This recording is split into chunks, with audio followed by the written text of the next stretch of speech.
Hari ini kita akan membahas misteri kematian John Bennett Ramsey. John Bennett Ramsey yang dilahirkan pada 6 Ogos 1990 di Amerika Syarikat merupakan anak bungsu daripada 2 orang adik-beradik. Abang kandung John Bennett yaitu Burke adalah 3 tahun lebih tua daripadanya. John Bennett dibesarkan dengan penuh kemewahan, memandangkan keluarganya merupakan daripada golongan yang berada. Ayahnya, iaitu bernama John Ramsey, adalah seorang jutawan perniagaan, manakala ibu John Bennett pula dikenali sebagai Patricia atau Patsy, merupakan seorang bekas ratu cantik West Virginia pada tahun 1977. Kisah sebenar bermula pada 26 Disember 1996. Pada sekitar 5.52 pagi, Patsy bertindak menghubungi talian kecemasan untuk memberitahu bahawa John Bennett telah hilang akibat diculik. Tidak lama selepas panggilan kecemasan tersebut dibuat, maka pihak polis pun tiba di rumah John Bennett. Pada waktu ini, polis telah membuat satu kesilapan besar kerana membiarkan serta gagal untuk mengawal keadaan rumah mangsa daripada dimasuki oleh para jiran dan saudara mara yang terdekat. Perkara ini bermaksud lokasi kejadian telah terusik sekaligus menjadikan situasi sebegini telah membunuh salah satu titik penting siasatan. Berdasarkan pemeriksaan awal, pihak polis mendapati tiada sebarang tanda pecah masuk. Jadi tidak timbul sebarang unsur jenayah. Tidak lama kemudian, salah seorang anggota polis menyuruh John serta rakannya untuk mencari mangsa di setiap penjuru rumah. Bayangkan, rumah keluarga John Bennett mempunyai 15 buah bilik tidur, manakala betapa besarnya rumah tersebut. Pencarian John tidak sia-sia apabila dia berjaya menemui mayat anak perempuannya itu di dalam bilik bawah tanah dengan keadaan dibalut menggunakan kain selimut. Dalam kes lain, kebiasaannya si pencari akan memaklumkan kepada pihak polis tentang lokasi penemuan mayat. Berbeza dengan kes ini, iaitu John membawa sendiri mayat John Bennett naik ke tingkat atas. Sudah tentunya lokasi kejadian sekali lagi tercemar.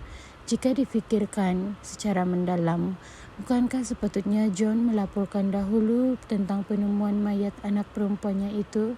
Dilaporkan juga ada satu kesilapan lain siasatan yang dilakukan oleh pihak polis dalam kes ini, di mana John dan Patricia tidak disoal siasat secara berasingan semasa di lokasi kejadian.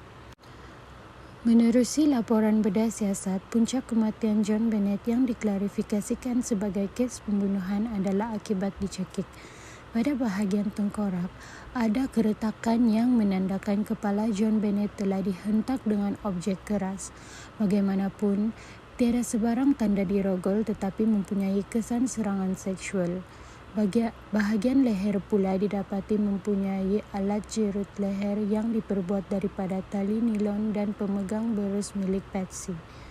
Bahagian perut terdapat buah nanas yang belum dicernakan sepenuhnya. Jadi, para penyiasat menyimpulkan bahawa John Bennett sempat mengisi perut pada beberapa jam sebelum kematian. Perkara ini adalah bertentangan dengan dakwaan John serta Patsy pada sebelumnya yang mendakwa John Bennett tidak menjamah sebarang makanan sebelum tidur. Salah satu bukti penting dalam kes John Bennett ini adalah nota tebusan yang dijumpai oleh Patsy di tangga dalam rumahnya. Satu nota yang sebenarnya meninggalkan 1001 persoalan. Sebagai penjelasan mudah, penulis nota tebusan ini semestinya suspek utama sebagai pembunuh John Bennett. Masalahnya sekarang adalah pihak polis masih lagi gagal untuk mengesan pemilik tulisan nota itu. Selain itu, kertas nota yang dipakai oleh suspek ini juga adalah dari rumah John Bennett sendiri.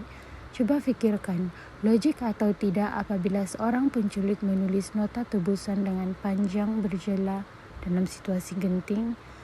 Mengikut pendapat pakar penyiasat, purata masa untuk menulis nota panjang sedemikian adalah selama 21 minit. Secara realiti, penculik kebiasaannya hanya akan menulis nota ringkas untuk menuntut wang tebusan. Berlainan dengan kes John Bennett ini, Si penculik seolah-olah duduk bersantai ketika menulis nota tersebut selepas selesai membunuh mangsa. Bukankah ia satu tindakan bodoh dan beresiko yang akan menyebabkan dirinya ditangkap? Memang benar ada ujian yang dibuat untuk menganalisis tulisan nota tersebut. Hasil keputusan analisis mendapati tulisan itu tidak mempunyai padanan dengan tulisan John, tetapi lebih mirip kepada tulisan Patsy. Walau bagaimanapun, kesahihan Patsy sebagai penulis nota tebusan adalah tidak dapat dimuktamadkan. Dalam arti kata lain, mungkin Patsy yang menulis dan mungkin juga tidak. Kita imbas secara ringkas kronologi sebelum kematian John Bennett. Pada malam Christmas 1996 itu, keluarga John pergi melawat rumah saudara terdekat mereka. Dalam perjalanan pulang, John mendakwa bahawa John Bennett telah pun tertidur. Sampai di rumah, John Bennett didukung hingga ke bilik tidur. Pada awal keesokan paginya, Patsy menelepon pihak polis untuk melaporkan kehilangan John Bennett seperti yang telah diceritakan. Jadi, apa sebenarnya berlaku kepada John Bennett? Ada dua teori utama, yaitu teori konspirasi keluarga dan teori pencerobohan. Harus diingat, ini adalah teori sahaja. Teori pertama, keluarga John Bennett. Suspek sama ada John, Patsy, atau Burke sendiri.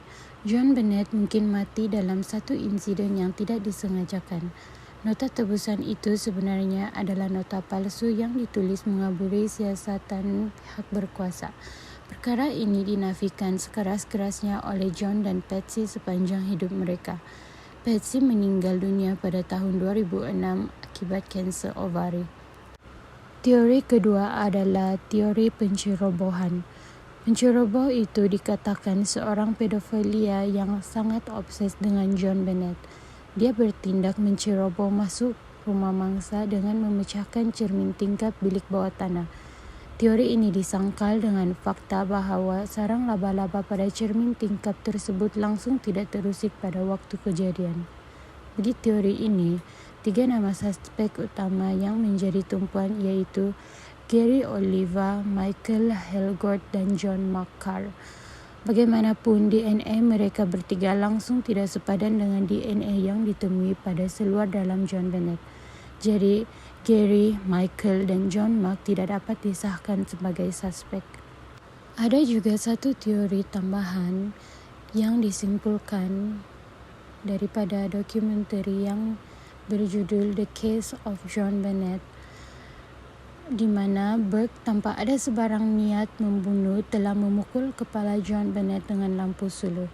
Teori itu telah menyebabkan Burke bertindak untuk memfailkan saman ke atas syarikat produksi tersebut. Kes kematian John Bennett tidak dapat dipastikan dan tidak dapat diselesaikan sehingga ke hari ini.